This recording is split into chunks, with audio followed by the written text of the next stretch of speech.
Hi friends, welcome back. तो हम देख रहे हैं brave heart, Indian major whose love story made the whole nation cry, India's bravest. ये हम देख रहे हैं सेकंड पार्ट। अगर आपने फर्स्ट पार्ट नहीं देखा तो वो सर्च कर लेना, फर्स्ट पार्ट देख के फिर ही ये पार्ट देखना, ठीक है। तो चलो वीडियो शुरू करते हैं। वीडियो शुरू करने से पहले अगर आप चैनल पर नए हो और आपने अभी तक सब्सक्राइब नहीं किया तो जल्दी से पहले सब्सक्राइब के बटन और बेल आइकन को क्लिक कर लो ताकि आपको हमारे सारे न्यू वीडियोस के नोटिफिकेशन मिल जाए जैसे हम अपलोड करें। अगर आपको वीडियो पसंद आता है प्लीज लाइक एंड शेयर। चलिए शुरू करते हैं। हो गई थी मेरी बाहों को तेरी सांसों की जो आदत लगी है ऐसी, जी लेता हूँ अब मैं थोड़ा। साल 2016 में मेजर विभू को कुछ दिनों की छुट्टियां मिलती हैं और वो अपने कुछ फौजी दोस्तों के साथ वीकेंड एंजॉय करने गोवा चले जाते हैं। गोवा में अंजुना बीच पर उनका फोन समुंदर में गिर जाता है और वो अगले 3 दिनों तक निकिता को कॉल या मैसेज नहीं कर पाते। और 3 दिन बाद सोमवार के दिन जब उनकी कॉल आती है तो एक मीटिंग में बैठी निकिता अपना फोन उठा तुरंत कमरे से बाहर भाग जाती है। निकिता को भी मेजर विभू से प्यार होने लगा था, लेकिन अपने दिल की बात को स्वीकार करने में उसे बहुत ज्यादा डर भी लग रहा था। कहो तो किससे मर्जी लूं, कहो तो किसको अर्जी दूं, हंसता अब थोड़ा फर्जी हूँ, ये तूने क्या किया।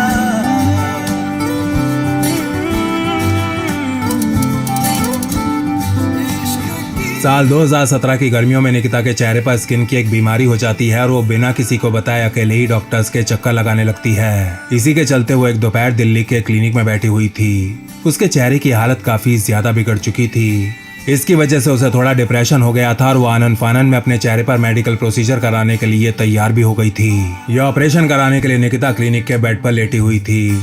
अपने हाथ में इंजेक्शन लिए डॉक्टर निकिता की तरफ बढ़ रहा था कि तभी दरवाजे पर एक दस्तक होती है। तेरे आगे ही मैं हारा किया, तूने क्या सर मैं दिल का राज कहता हूँ कि जब जब सांसें लेता हूँ तेरा ही नाम लेता हूँ, ये तूने क्या किया। मेजर विभू को देखते ही अपने चेहरे को छिपाते हुए निकिता जोर जोर से रोना शुरू कर देती है। निकिता की ये पीड़ा देख मेजर विभू डॉक्टर की तरफ बाहर जाने का इशारा करते हैं और फिर निकिता का हाथ अपने हाथों में पकड़ हल्का सा मुस्कुराते हुए उससे कहते हैं, क्या हो गया यार निक्की, क्यों कर रही हो ये सब? मैं सालों से तुम्हें शादी के लिए मना रहा हूँ। चाहे कुछ भी हो जाए मेरे लिए तो तुम ही दुनिया की सबसे सुंदर लड़की रहोगी यार। मैं तुमसे प्यार करता हूँ निक्की, प्यार।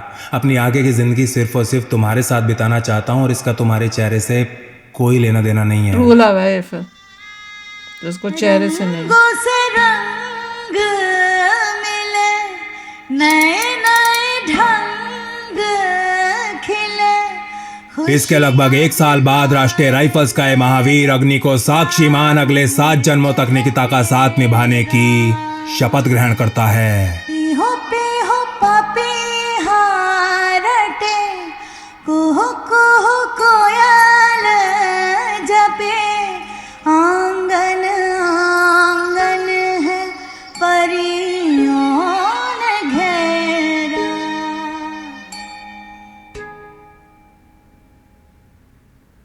अपनी शादी के लिए मेजर विभू को मात्र 10 ही दिनों की छुट्टी मिल पाई थी, इसलिए शादी के तुरंत बाद वो हनीमून मनाने निकिता के साथ गोवा चले जाते हैं।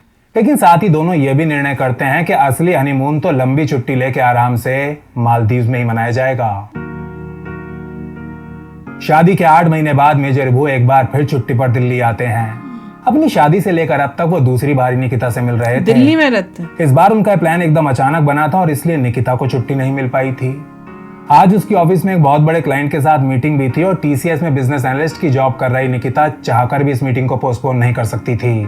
अब इधर घर पर अकेले बैठे मेजर विभू टीवी देखने लगते हैं और उधर गुड़गांव में निकिता की मीटिंग शुरू हो जाती है और जैसे ही वो अपनी प्रेजेंटेशन देने के लिए खड़ी होती है उसका क्लाइंट उससे कुछ पूछने लगता है। Nikita, your husband is in army right? कहाँ सब कर रहे हैं आजकल? Sir is posted in Pulwama, next month पूरा 1 साल हो जाएगा। और रियली कैसे हैं वो? आई मीन सब ठीक है ना? क्लाइंट ये पूछता है तो निकिता थोड़ी उदास हो जाती है। He is doing good sir. Actually वो कल रात ही कुछ दिनों की छुट्टी लेके दिल्ली आए हैं। उनका प्लान बिल्कुल लास्ट मिनट में बनाना तो मैं what the hell are you doing here? भेज दो वापस। निकिता की बात को बीच में काटते हुए क्लाइंट अपनी कुर्सी से खड़ा हो जाता है। अरे काम वाम तो चलता ही रहेगा। वो हमारी तुम्हारी तरह जब मन किया तब सीएल लेके घर नहीं आ सकता। ऐसा होना उसका चाहिए। काम हमारे काम से बहुत ज्यादा इंपॉर्टेंट है निकिता। अभी कभी घर जाओ and spend your time with him. Very okay? Nice. No sir, it's okay. पहले ये खत्म कर लेते हैं, मैं फिर घर चली जाऊंगी. निकिता घर जाने से मना करती है तो उसका एक क्लाइंट और ज्यादा जिद करने लगता है. No no no, I won't hear anything. अभी कभी घर जाओ वरना I won't be your client anymore. Okay? बड़ा अच्छा. क्लाइंट के इतना ज्यादा जोर देने पर निकिता उसे 3-4 बार थैंक यू बोल कमरे से बाहर जाने लगती है कि तभी एक बार फिर उसका एक क्लाइंट उससे कहता है, हाँ एक बात और Nikita, please thank him for his service to the nation and please thank him for keeping our family safe. बिल्कुल, सबको ये सोचना चाहिए.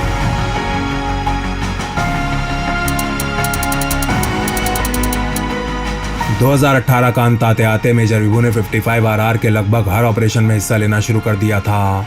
नवंबर 2018 में एक गांव के अंदर छिपे आतंकी को ढूंढकर न्यूट्रलाइज करना हो या फिर इसके अगले महीने एक ट्रक वाले को गिरफ्तार कर 200 किलोग्राम विस्फोटक जब्त करना. कंपनी कमांडर बनने के केवल 3 महीनों के भीतर मेजर विभू की शौर्य गाथाएं पूरी राष्ट्रीय राइफल्स में फैल चुकी थी. जहां हमारे विभूति साहब होंगे वहां तो कांटेक्ट होगा ही होगा जी. 55 RR में मेजर विभू के साथ काम कर चुके एक सूबेदार उनके बारे में कहते हैं, अगर वो एक बार ऑपरेशन पर निकल गए ना तो समझिए इनपुट एकदम सॉलिड है और ये बात कभी भी गलत साबित नहीं हुई.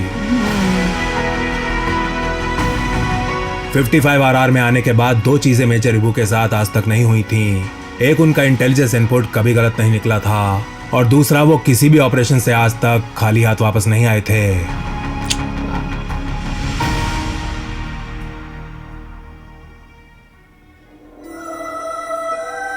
मेजर विभू की रेपुटेशन कश्मीर से 800 किलोमीटर दूर उनके पैतृक शहर देहरादून भी पहुंच चुकी थी और इसको ले उनके परिवार में गर्व और चिंता दोनों ही प्रकार के भाव उमड़ रहे थे.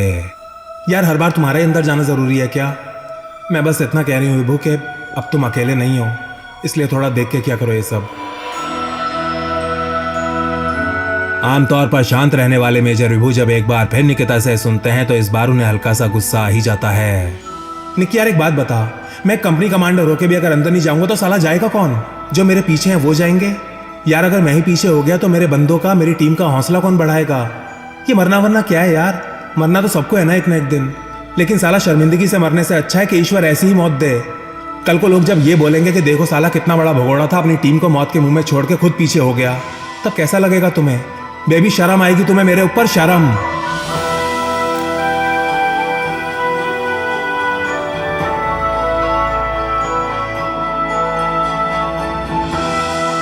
मेजर विभू की आवाज में आज निकिता को गुस्से के साथ साथ थोड़ी सी परेशानी भी सुनाई दे रही थी. वो अच्छे से जानती थी कि कश्मीर में पोस्टेड एक फौजी को कितनी प्रतिकूल परिस्थितियों में अपना काम करना पड़ता है. अपने काम से तो फिर भी उसे साल में 2-4 दिन के लिए छुट्टी मिल जाती है, लेकिन अत्यंत भीषण मानसिक दबाव से एक पल के लिए भी मुक्ति नहीं मिलती.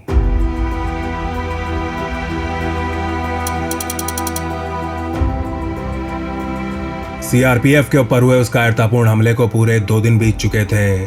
मेजर विभू और उनकी कंपनी कोऑर्डिनेट सर्च ऑपरेशंस करने में लगे हुए थे जब उन्हें एक और दिल दहला देने वाली खबर मिलती है. देहरादून के ही रहने वाले उनके एक बचपन के दोस्त मेजर चित्रेश बिष्ट वीरगति को प्राप्त हो गए थे.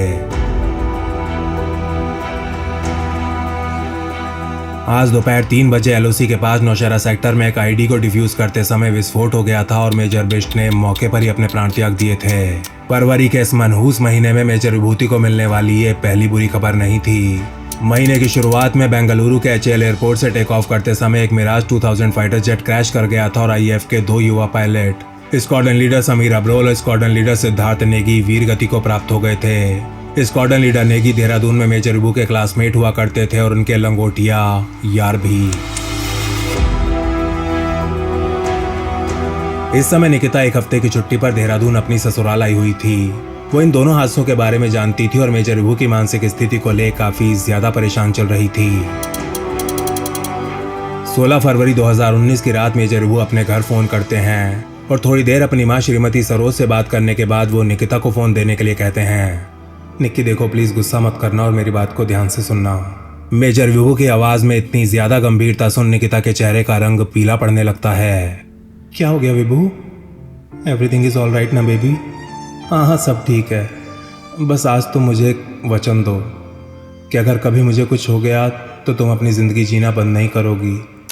मेरे बाद तुम अपनी ज़िंदगी बर्बाद नहीं करोगी बल्कि आगे बढ़ोगी, एक नया प्यार ढूंढोगी, फिर से शादी करोगी और बच्चे भी. प्लीज़ मुझे वचन दो. मेजर विभू की बात सुन निकिता की गर्दन पर बाल खड़े हो जाते हैं और काफी देर तक चुप रहने के बाद वो जोर से चिल्लाती है, are you stupid Vibhu, are you stupid Vibhu. मतलब ही ऑलरेडी नोस कि कुछ होगा। कितनी बार कहा है कि मुझसे बकवास मत किया करो। आज रात तो कहीं नहीं जाना है तुम्हें, तो एक काम करो, प्लीज जाके सो जाओ, कल सुबह बात करेंगे।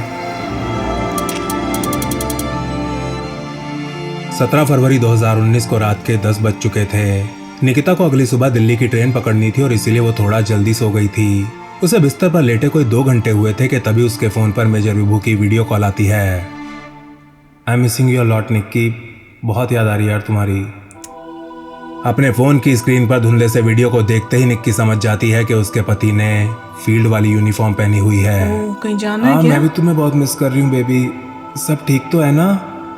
ये इतनी रात को कहाँ जा रहे हो? अरे कुछ नहीं, ऐसे बस बाहर थोड़ा राउंड लगाने जा रहे हैं। आई love you so much baby, बस यही कहने के लिए फ़ोन किया था। मेजर विभू से सुन अपनी आंखें मलते हुए निक्की कहती है, yeah I love you too baby, बस तुम अपना ध्यान रखना and please take all the precautions. Nikita ये कहती है तो मेजर विभू का चेहरा थोड़ा सा गंभीर हो जाता है। अपनी शादी के बाद से लेकर आज तक वो ना जाने कितने ऑपरेशंस पर जा चुके थे और हर बार अपना बेस छोड़ने से पहले वो निकिता को फ़ोन भी ज़रूर किया करते थे।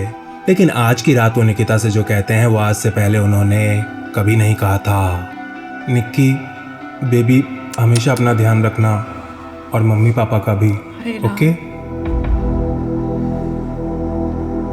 ये सुनते ही निकिता की खाल के नीचे कीड़े रेंगने लगते हैं। सांस लेना थोड़ा मुश्किल हो जाता है और इससे पहले कि वो कुछ बोल पाती, मुस्कुराते हुए मेजर विभू कॉल काट देते हैं। पिछले 8 सालों में आज पहली बार मेजर विभू निकिता से ये कहना भूल गए थे कि I will call you back.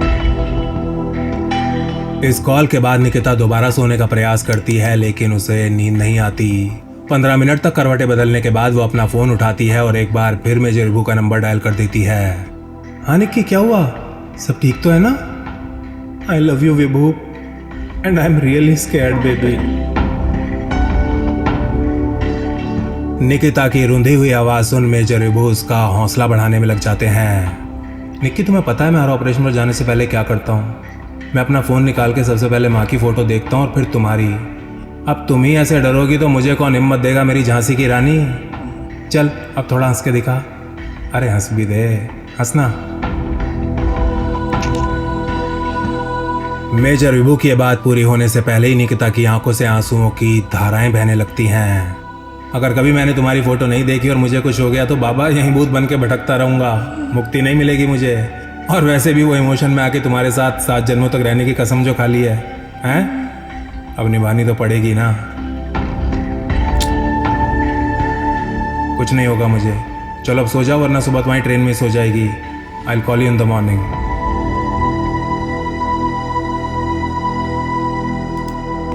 बहुत इमोशनल हो रहा है और इनके हिसाब से इनको पता है कि आगे क्या बोल रहे हो, क्या होगा कि वो शहीद हो जाएंगे और फिर इनकी जो वाइफ है वो ज्वाइन करेगी आर्मी। ये वो वाली स्टोरी है, मतलब उनके बारे में बता रहे हैं। ऐसा लग रहा है मुझे। बाप रे, मेरे से तो नहीं देखा जा रहा है यार। मैं इतनी स्ट्रांग नहीं हूँ। और इसको दिखता है कि कितनी टफ लाइफ होती है। सोल्जर को कितना हिम्मत होती है।